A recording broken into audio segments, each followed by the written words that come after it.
झांसी जिले के रक्सा थाना क्षेत्र के ग्राम गांगौनी में 2 दिन पूर्व हुई महिला रजनी पाल की हत्या का पुलिस ने खुलासा किया।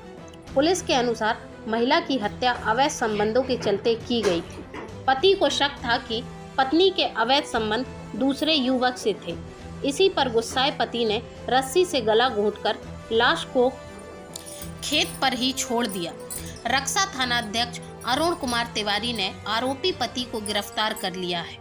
बता दें कि गांगौनी निवासी सूरज भानपाल की पत्नी का शव गांव के ही खेत में बरामद हुआ था।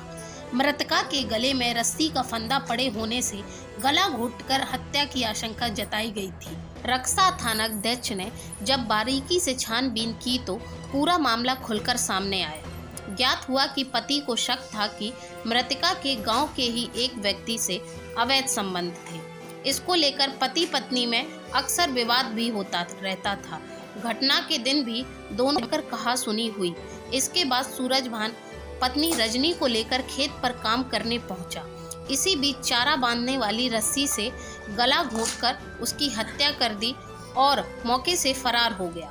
सूचना पर डॉग स्क्वाड पहुंचा और उसे हत्या में प्रयुक्त रस्सी सुंघाई गई तो वह सीधा मृतका के पति के पास पहुंच गया। संकेत मिलते ही पुलिस ने पति से पूछताछ शुरू की, जिसके बाद उसने अपना जुर्म कबूल कर लिया। इस मामले में क्या निकल के सामने आया?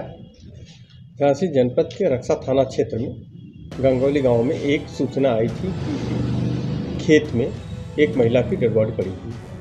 इस सूचना पर सभी पुलिस के अधिकारी तत्काल मौके पर पहुंच के लोगों से वार्ता की और तत्काल एफआईआर पंजीकृत कर इसकी विवेचना शुरू कर दी।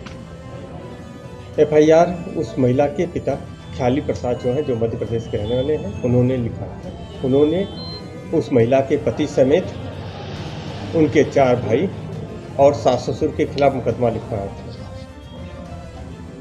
पुलिस द्वारा विवेचना में यह तथ्य प्रकाश में आया कि पति पत्नी के बीच आपसी झगड़े होते थे, जिससे खेत में ही पति ने उसका गला घोंट के रस्सी से हत्या कर दी थी। इस सूचना पे जो चश्मदीद एक गवाह थे जो छुप गए थे, सामने नहीं आ रहे थे, जब उनसे ये पता चल गया तो फिर अभियुक्त की गिरफ्तारी की कोशिश की गई। अभियुक्त को इमिलिया चौराहे से गिरफ्तार कर लिया गया है। उसकी निशानदेही पे रस्सी बरामद कर ली गई है। अभियुक्त द्वारा वार्ता में कबूला गया है कि उसकी पत्नी पिछले करीब 2-3 महीने से रोज़ लड़ाई करती थी। आज भी वह खेत में मुझसे लड़ाई कर रही थी। उसके लड़ाई झगड़े से ऊपर मैंने आज जिस रस्सी को वो चारा बांधने के लिए लाई थी, उसी रस्सी से मैंने उसकी गला की हत्या कर दी।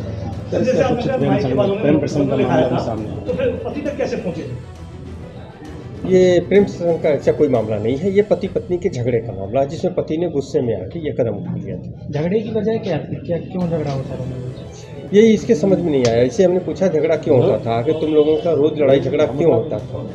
तो इसका कहना था कि मेरी शादी को करीब 17 साल हो गए थे। 17 साल में करीब 16 साल से वो कभी हमसे कुछ नहीं बोली। जो मैं कहता था वही करती थी। कभी मेरे किसी भी बात का जवाब उसने नहीं दिया। लेकिन इधर कुछ दिनों से वो मेरे बातों का जवाब देने लगी थी और इस कारण वो मुझे गुस्सा आता था। उस दिन खेत में वो मुझसे ज़्यादा लड़ने लगी और लड़ते लड़ते मेरे परिवार और मेरे खानदान में पहुंच गई, जिससे मुझे बहुत ज़्यादा गुस्सा आया। उस गुस्से में मैंने ये कदम उठा लिया। क्या सर पति किसी और से इंटेंशन दिया? नहीं, किसी की ऐसी कोई सूचना नहीं है। जो रस्सी मौके पर मिली उस रस्सी के बिहार से कैसे पुलिस कोशिश कर सकती है? ये विवेचना का बिंदु है। विवेचना के बाद हम इसको देख लेंगे। क्या डॉग स्क्वाड ने भी मदद करी थी? हाँ, जब मौके पर जो ही घटना की सूचना मिली थी तो घटना स्थल पे हम लोगों ने तत्काल डॉग स्क्वाड और फील्ड यूनिट को बुला लिया था। डॉग स्क्वाड और फील्ड यूनिट की भी इस अनावरण में महत्वपूर्ण भूमिका है। कैसे डॉग स्क्वाड ने कैसे पता किया कि ये कातिल यही है? क्या रस्सी सूंघी थी? ये विवेचना का बिंदु, इसको हम आगे। परिवार वालों का क्या हाल? परिवार वालों का भी संतुष्ट है, उनका भी। सर इसमें जो नाम दर्ज मुकदमा नहीं, बाकी अभी तक किसी का भी रोल नहीं पता चल रहा। परिवार का अभी कोई भी भूमिका नहीं है, बस सिर्फ पति पत्नी का मामला। पति ही मुख्य रूप से इसमें दोषी है। अभी बाकी जो भी स्पष्ट होगा वो विवेचना के बाद स्पष्ट होगा।